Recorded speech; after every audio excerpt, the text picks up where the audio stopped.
한밤중 윤석열 대통령의 불법 비상계엄 선포와 계엄사령관의 포고령은 7, 80년대 군사 독재 정권 시대의 공포감을 불러일으켰습니다. 시민들은 스스로 국회를 지키기 위해 뛰쳐나왔고 지역 주민들은 이 상황을 TV와 SNS 등을 통해 지켜보며 가슴을 쓸어내려야 했습니다. 김윤 기자입니다. 밤 10시 29분 윤석열 대통령의 심야 기수 불법 비상계엄 선포. 파렴치한 종북 반국가 세력들을 일거에 척결하고 자유헌정 질서를 지키기 위해 비상계엄을 선포합니다. 느닷없는 비상계엄 선포 30분 뒤인 밤 11시 계엄 사령부는 6개항에 걸친 계엄 포고령을 발표합니다.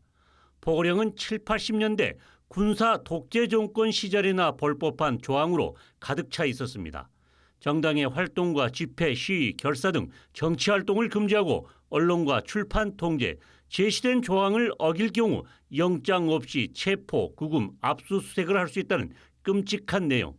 계엄을 해제할 수 있는 유일한 헌법기구인 국회에는 무장 군인들이 들이닥치고 국회의원들과 시민들도 국회 사수를 위해 속속 국회로 모여들었습니다.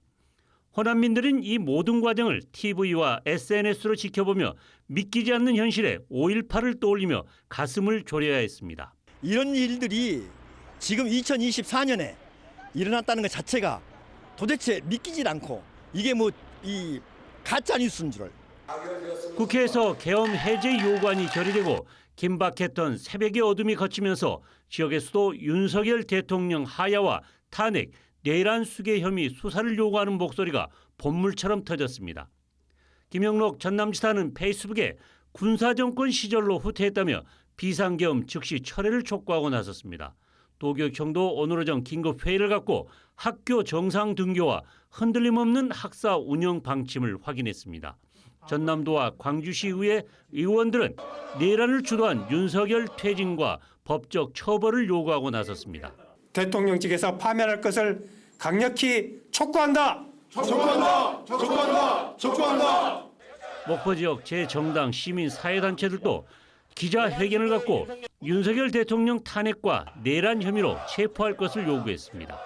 정말 무서운 생각이 들었습니다. 우리 대한민국에 이런 일이 45년 만에 이런 일이 있다는 것을 알고 정말 경악을 금치 못하게 되었습니다. 국회를 무력으로 진압하려 했다는 점에서 정말 대한민국의 민주주의에 대한 심대한 도전이라고 저는 생각하고 있고, 목포와 장흥, 해남군 등 기초의회에서도 불법적인 비상계엄 선포를 비판하며 하야와 수사를 촉구하는 성명서가 하루 종일 이어졌습니다.